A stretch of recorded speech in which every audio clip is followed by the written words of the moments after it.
ঘোলা।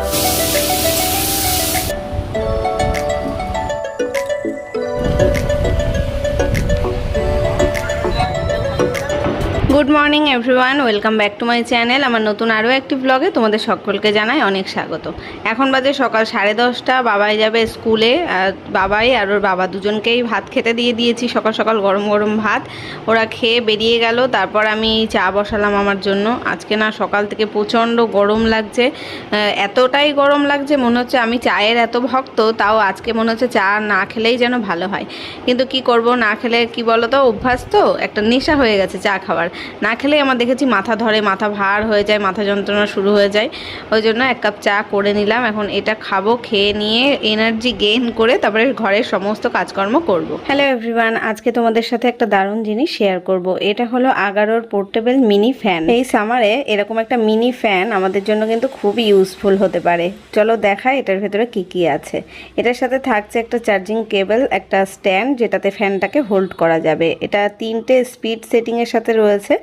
আর on of বাটনটা দিয়ে অন করে তোমরা এই যে এইভাবেই হাতে করে নিয়েও হাওয়া খেতে পারো। রান্না করার সময় যখন আমরা ঘেমে যাই, ফ্যানটা এই স্ট্যান্ডে রেখে আমরা হাওয়া খেতে পারবো। এটার সাথে রয়েছে একটা মোবাইল হোল্ডার। এখানে ফোনে ভিডিও দেখতে দেখতে আমরা কিন্তু ফ্যানটাকে চালিয়ে হাওয়া খেতে পারি। এটা সাইজে এত ছোট হওয়ার কারণে যে কোনো ব্যাগে করে আমরা ক্যারি করতে পারি, বাইরে অফিসে, বাচ্চারা স্কুলেও নিয়ে যেতে পারে এটাকে। তাহলে এখন লোডশেডিং হয়ে গেলেও কিন্তু কোনো অসুবিধা নেই। আর এটাকে যে কোনো চার্জারের সাথে চার্জিং কেবলটা অ্যাটাচ করে চার্জ দেওয়া যেতে পারে। এই প্রোডাক্টটার লিঙ্ক আমার ভিডিও ডিসক্রিপশন বক্সে দিয়ে রাখছি, তোমরা চাইলে সেখান থেকে বাই করতে পারো। মাসি এসে কাজকর্ম করে দিয়ে গেছে। আমি সকালবেলা যখন বিছানা তুলেছি, চাদরটাকে একেবারে তুলে নিয়ে গিয়ে সার্ফে চুবিয়ে দিয়েছি। আজকে কাচবো, মানে কালকে তো কাচবো করে আর কাচা হয়নি, আজকে সব কেচে নেবো। আগামীকাল আবার অনিকেতের বার্থডে, ওখানে আমাদের নেমন্তন্ন, সারাদিন থেকে সকাল থেকেই নেমন্তন্ন। কালকে আর কোনো কাজকর্ম আমি রাখবো না, বাড়িতে রান্নাবান্নাও নেই, সারাদিন ওদের বাড়িই থাকতে হবে। ওই জন্য কালকে যদি কাচাকুচি রাখি তাহলে কেমন একটা লাগে না, ওই সারাদিন এইদিকেই ব্যস্ত থেকে যাব। ওই জন্য আমি আজকেই সব কেচে কুচে ঘরদোর পরিষ্কার পরিচ্ছন্ন করে রেখে দিচ্ছি। তো বিছানার চাদরটা পেতে নিলাম, চাদর তখন তুলেছিলাম, তারপরে আর পাতার সময় পাইনি। মাসি ঘরে কাজ করছিল, ঘর মোছামুছি করছিল, তাই ভাবলাম মাসি বেরিয়ে যাক, ঘরটা শুকিয়ে যাক, তারপরেই আমি বিছানার চাদর পেতে দেবো। তাই এই যে একটা কাঁচা চাদর পেতে দিলাম। তারপর চলে আসলাম টেবিলটাকে মুছতে। ওরা খেয়ে গেছে, তখন থালাগুলো তুলেছি, এঁঠো আর মোছা হয়নি। যদিও ওরা না খুব সুন্দরভাবে মানে খেয়েছে, যে এক ফোঁটা ভাত বা কোনো কিছু নিচে পড়েনি, তাও ভাতের থালাটা রাখা ছিল বলে জায়গাটা এঁঠো হয়েছে। তারপরে আমি চা খেলাম, ওই জন্য টেবিলটা ভালো করে মুছে নিলাম। জলের বোতলগুলো খালি হয়ে রয়েছে। আজকে আবার ভেবেছি সব বোতলগুলো একটু পরিষ্কার করব, একটু সার্ফ দিয়েই পরিষ্কার করব, ভেতরে সার্ফ দেবো না, বডিটা আর কি। আজকে তো শনিবার, নিরামিষ রান্নাবান্না হবে। তো কী রান্নাবান্না হবে চলো দেখাই। এখানে পটল কেটে নিয়েছি, পটল এটাতে সর্ষে দিয়ে সর্ষে পটল করব। আর আলু বেগুনের তরকারি হবে, আলুটা এখনও কাটা হয়নি, কাটতে হবে। এখানে টমেটো, আদা আর কাঁচা লঙ্কা এখানে একটু কুচিয়ে নিয়েছি। তো এই যে কড়াইতে তেলও দিয়ে দিয়েছি, পটলগুলো ভাজবো। আর চাল, ভাতের চাল এই যে ভেজানো আছে, ভাতটা পরে লাস্টে করবো একদম।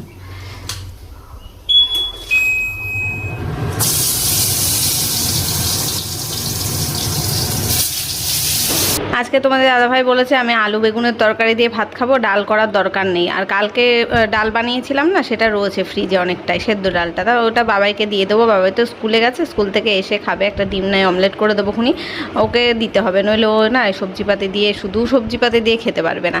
সর্ষের পেস্ট ফ্রিজে অলরেডি কড়াই ছিল, এর মধ্যে রসুন দেওয়া ছিল না, শুধু কাঁচা লঙ্কা সর্ষের পেস্ট ছিল। এটা দিয়েই আজকে পটল, মানে তেল পটলটা করব, সর্ষে পটল আর কি।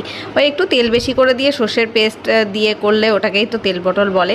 আর আজকে না আমি ভেবেছি চুল কাটতে যাব, অনেক দিন হেয়ার কাটিং করা হয় না, প্রায় 1 বছর হয়ে গেছে। তা আজকে ভেবেছি তাই করব। আর এখন সকালবেলা কি করলাম, একটু তেল ভালো করে মাথায় অয়েল ম্যাসেজিং করে তারপর চুলটাকে বেঁধে রেখেছি। গরম লাগছে, তেল দেওয়ার চোটে আরও গরম লাগছে। শ্যাম্পু করব এবার, তেল দিয়ে রাখলে কি শ্যাম্পু করলে দেখবে চুলটা একটু সিল্কি থাকে, মানে ভালো লাগবে আর কি। সেই কারণে আমার যে কন্ডিশনারটা ছিল সেটাও শেষ হয়ে গেছে। তো ওই জন্য আর কি করব, শ্যাম্পু করার পরে চুল খুব রুক্ষ লাগে, ওই জন্য একটু হেয়ার অয়েলিং করে নিলাম। তারপরে এই যে রান্না বসিয়েছি দেখতে পাচ্ছ, সর্ষের পেস্ট দিয়ে দিয়েছি, কয়েকটা আরও কাঁচা লঙ্কা চিড়ে দিলাম, কারণ অত বেশি লঙ্কা তো বাটা ছিল না, ঝাল হবে না, একটু ঝাল ঝাল খেতে ভালো লাগে। দেখবে এই পটলের তরকারি বলো, নিরামিষের দিনে একদম ঝাল না হলে ভালো লাগে না। বাবাই দুপুরবেলা এসে বলছে কেন পনির করতে পারোনি আজকে, কেন এইসব বেগুনের তরকারি করেছো বলছিল। তাই আমি বলছি দেখ প্রত্যেক দিন তো আর মানে বেশি রিচ খেতে ইচ্ছা করে না, পনিরটাও একটা যতই নিরামিষ হোক তাও ওই রিচ হয়, অনেক সময় পেট গরম হয়। ওই জন্য বললাম দেখ এই কিছুদিন আগেই মাছ মাংস এত খাওয়া হয়েছে, কালকেও চিকেন খেলি, আজকে একটু নয় সবজি খা। তারপরে বলে বোঝালেও কি, ওর ওই ডাল আর ডিম ভাজা ছাড়া আর কোনো কিছু মানে মুখে রোচে না। ওই জোর জবস্তি করে একটু দিয়েছিলাম তরকারি, তাই খেয়েছে। তা আম নিয়ে এসেছিলো কালকে তোমাদের দাদাভাই, সেই ছিল, ফ্রিজ থেকে বের করলাম, এটাই কেটে নিলাম। এত বড় সাইজের একটা আম, একটা খেলেই পুরো পেট ভরে যায়। এটাই আমার ব্রেকফাস্ট হলো। সেই সকালে চা খেয়েছি আর এই একটা আম খেয়ে নিলাম, পুরো পেট ভর্তি হয়ে গেছে, একেবারে দুপুরে আর ভাত খাবো। তো এই যে দেখতে পাচ্ছ কথা বলতে বলতে আমার কিন্তু পটলটাকে ভালো করে সুন্দর করে ভেজে নেওয়া হয়ে গেছে। সর্ষের পেস্টটা একটু জল দিয়ে দিলাম, ব্যাস। আর এরপরে আর কোনো কিছু জল দিইনি, এর মধ্যেই একটু ঢাকা দিয়ে কষিয়েছি। তেলটা যেই ছেড়ে এসছে, এই যে দেখতে পাচ্ছ এখন, এবার নামিয়ে দেবো। দারুণ খেতে হয়েছিল এটা। তোমাদের দাদাভাই প্রথমে বলছিল আমি পটল বেশি আমাকে দেবা না, আমি বেগুন আলুর তরকারি দিয়েই ভাত খাবো, পুরো ভাত। পটলটা লাস্টে টেস্ট করে ও দুপুরবেলা খেয়েছে একবার, আবার বিকেলবেলা বেরোনোর সময় আবার পটলের তরকারি দিয়ে দেখছি ভাত খেয়ে বেরোচ্ছে। হ্যাঁ, ওর এত ভালো লেগে গেছে। তো এই যে নামিয়ে নিলাম, আর এখন লাস্টে বেগুন আলুর তরকারিটা করলেই হয়ে যায়। কড়াইটাকে একবার ভালো করে ধুয়ে নিতে হবে। পটল ভেজেছি যখন, তখনই দেখলাম কড়াইটা একটু পুড়ে সাইড কালো হয়ে গেছে। এখন যদি এর ভেতরে আর একটা রান্না করি, কড়াইটা একেবারেই পুড়ে ছাই হয়ে যাবে। তখন মাসি যখন মাজবে না, তখন বলবে যে এরম পোড়ালে হয়। তাই যে দেখো সুন্দর করে ধুয়ে নিয়েছিলাম কড়াইটা, মনে হচ্ছে না নতুনের মতন, মানে মাজা কড়াইয়ের মতন লাগছে, একদম ফ্রেশ লাগছে। আলু বেগুনের তরকারিটা একটু জিরে ফোড়ন, তেজপাতা, শুকনো লঙ্কা ফোড়ন দিয়ে আর একটু আদা জিরে বাটা দিয়ে, বাটা ঠিক নয় কুচানো দিয়ে, টমেটো দিয়ে বানালাম। রান্নাবান্না আমার সমস্ত কিছু কমপ্লিট। এখন যাব কাচবো, শ্যাম্পু করে স্নান করব, মাথায় তেল দিয়ে রেখেছি আজকে। তো চলো রান্নাগুলো দেখিয়ে দেবে। গ্যাস মুছে রান্নাঘর পরিষ্কার করে নিয়েছি, সব কাজ হয়ে গেছে। কটা বাজে? একটা, একদম রাইট 1টা বাজে।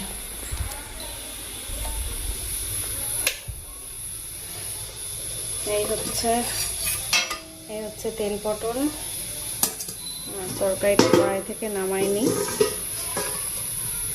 এই যে উপর থেকে গরম মশলা দিয়েছি, একদম মাখা মাখা করে হয়েছে তরকারিটা, এরমই ভালো লাগে এরমই। আর ডাল আর করলাম না, ডাল তোমাদের দাদাভাই বললো ডাল করতে হবে না, ডাল খাবো না।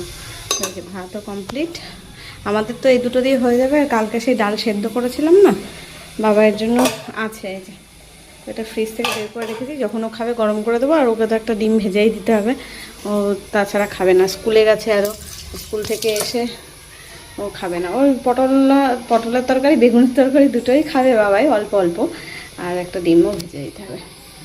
চলো এখন কাচাকুচি কেচে স্নান করবো। গুড ইভিনিং, এখন রেডি হয়ে বেরোচ্ছি, হেয়ার কাটিং করব একটু, সেই জন্য। তো চলো, আর বাজারেও যেতে পারি, দেখা যাক, বেরিয়ে পড়ি। চলো, ওরা দুজনেই আমার আগেই বেরিয়ে গেছে।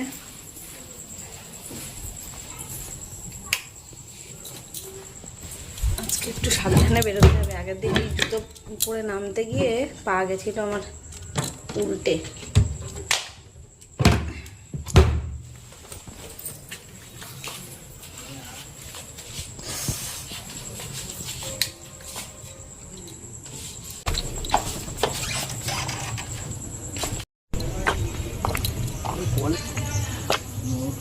না আসলে উঠবো কি করে?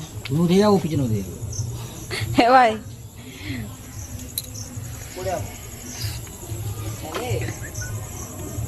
উফ, বাইরে বেরিয়ে কি গরম। গেট আটকা ভালো করে। কালকে যেহেতু আমাদের একটা বার্থডে নেমন্তন্ন রয়েছে, সেই জন্য গিফট কিনবো, সেই ভেবে বেরিয়েছিলাম যে গিফটটাও কিনবো, আমার হেয়ার কাটিংটাও করে আসবো। তা তোমাদের দাদাভাই আর বেরোলো, মানে গিয়ে আবার ফিরে চলে আসলাম। বললো যে না, ওর একটা কাজ পড়ে গেছে, তা বললো আজকে আর যাবো না, কালকে যাবোখনি। তা আমি বললাম তাহলে আমাকে বাবার দোকানে নামিয়ে দাও, ওখানে চা খেয়ে তারপরে হেয়ার কাটিং করে আসবো। আমার একটা টোনারও কেনার দরকার ছিল, টোনারটা মানে শেষ প্রায়, আর গেলাম না, কালকেই দেখি। এবার কালকে না রোদের মধ্যে সকালবেলা না আমার বাজারে যেতে একদম ইচ্ছা করে না, আজকে কিনে আসলেই ভালো হতো। তারপরে কালকে আবার সানডে রয়েছে, তো আর কি করা যাবে, যাই হোক যাওয়া যখন হলোই না, সোজা দোকানে চলে গেলাম। মাকে ফোন করে বললাম তুমি আসো দোকানে, আমরাও যাচ্ছি। মা তখনও বাড়ির থেকে বেরোয়নি, আমরা যখন বেরিয়ে পড়েছি। গিয়ে খানিকক্ষণ মানে আমরাও ঢুকেছি, মাও তখন ঢুকেছে এসে। তো চা খেলাম, আর বাবাই বাড়ি থেকে ওটস দুধ এগুলো খেয়ে এসেছিলো। এসে আবার দোকানে এসে ও চা খেলো না, কিছুই খেলো না, ও বললো ডিম টোস্ট খাবে। তা মা বললো ঠিক আছে তাহলে বাড়িতে চল, বাড়ি গিয়ে ডিম টোস্ট বানিয়ে দেবো। তা আমরা প্রথমে ভেবেছিলাম একেবারে হেয়ার কাটিং করেই মার বাড়িতে যাব। তা ওই ব্যাগ রাখতে গেল মা। বাবা আবার বাজার থেকে একটা মানে দোকান থেকে একটা বড় কাঁঠাল নিয়েছে, সেই কাঁঠালটা আবার দিয়ে দিয়েছে। এবার ওই কাঁঠাল হাতে করে বয়ে নিয়ে যাওয়া যায় ওই বাড়ি পর্যন্ত, তাই আবার বাড়িতে রেখে আবার তালা মেরে গেলাম। বাবাইকে বললাম চল আসি, তারপরে তুই খাস কোনে, এখন খেতে হবে না। খেতে গেলে আবার মা বানাবে, তারপরে খাবে, দেরি হয়ে যাবে। অলরেডি 8টায় টাইম দিয়ে দিয়েছি, যেটা 8টার সময় যাব হেয়ার কাটিংটা করতে। তো এই যে এখন দেখতে পাচ্ছ, এখন কিন্তু বাড়িতে চলেও এসেছিলাম, চুল কাটা কমপ্লিট। আর এখানে আমি আইসক্রিম নিয়ে এসেছি মায়ের জন্য একটা, আমার জন্য, বাবার জন্য। তো সেটাই খেলাম এসে। তো এই হচ্ছে এই যে আমার হেয়ার কাটিংটা কেমন হয়েছে। আমি তো সারা জীবন ধরে লেয়ার কাটিংটাই করে থাকি, কারণ আমার মুখের সাথে লেয়ার কাটিংটাই মানায়। তো এবারও তাই করেছি, পুরো চুলটা লংই রেখেছি। আমি না শর্ট চুল করতে খুব একটা পছন্দ করি না, যেমন লং ছিল তেমনই আছে, জাস্ট সামনেটা লেয়ার কাটা হয়েছে, পেছনটা জাস্ট একটু মানে সমান করে কেটে দিয়েছে, মানে যাতে দেখতে ভালো লাগে সেইভাবে। তো কেমন হয়েছে এখন জানি না, তোমরা হয়তো বুঝতে পারছো না। শুকিয়ে যাওয়ার পরে আমি শ্যুটটা করছি, যদি পার্লারে দাঁড়িয়ে করতাম তাহলে ভালো হতো, তখন আর মানে খেয়াল ছিল না। এই যে পেছনটা এরকম, সামনেটা এরকম হয়েছে। তো যাই হোক, এই গরমে আর চুল ছেড়ে থাকতে পারছি না। চুলটা মানে প্রথমে যখন কেটেছিল তখন একরকম সেটিং লাগছিল, বাড়ি এসে ওই মুড়িয়ে টুড়িয়ে চুল এতক্ষণ উপরে তুলে বেঁধেছিলাম। এখন মনে পড়লো আমি যে হেয়ার কাটিং করে এসেছি, তোমাদের সাথে শেয়ারই করিনি। এখন বোধহয় বাড়ি যাওয়ার টাইম হয়ে গেছে, 9:45 বাজতে যায় প্রায়, তখন সে দেখালাম। তো বাবা এই যে তখন ডিম টোস্টার খেয়ে যায়নি, বাড়িতে এসে এখন খেলো। মা আবার নিমকি কিনলো, তাই এবার আমি বাড়িতে এসে একটু নিমকি খাচ্ছি। আর আমার আঙুলের দিকে আর তাকিও না, নেল পালিশটা তুলেছি, পড়ার আর সময় পাইনি, বাড়ি গিয়ে তাই পড়তে হবে, নইলে কালকে আর সময় হবে না আমার। আর মা আবার এখন কাঁঠাল ভেঙেছে, বলছে কাঁঠালটা খুব মিষ্টি, নিয়ে যা, আমি টিফিন কারিতে ভরে দিই। আমি বললাম না, কালকে আমাদের নেমন্তন্ন রয়েছে, ওই কাঁঠাল ওই পড়েই থাকবে ফ্রিজে, আর 2-3 দিন হয়ে গেলে সেটা না ঝাঁঝ হয়ে যায়, কাঁঠালের বেশি পেকে যায়, আর খেতে ভালো লাগে না। তার থেকে তুমি 2-4 কোয়া দাও, আমি এখানেই খেয়ে যাচ্ছি, বাড়িতে আর নিয়ে যাবো না। এখন আমরা এই যে বাড়িতে চলে এসেছি, বাবাই ওই বাড়ি থেকে না খাওয়া দাওয়া করে এসছে। এখন আমরাই শুধু খাবো, আমি আর তোমার দাদাভাই খাওয়া দাওয়া করবো, খেয়ে শোবো। চলো ভিডিওটা এখানেই শেষ করছি, দেখা হচ্ছে কালকে নতুন ব্লগের সাথে। ততক্ষণ সবাই খুব ভালো থেকো, সুস্থ থেকো। আজকের মতো টাটা, গুড নাইট।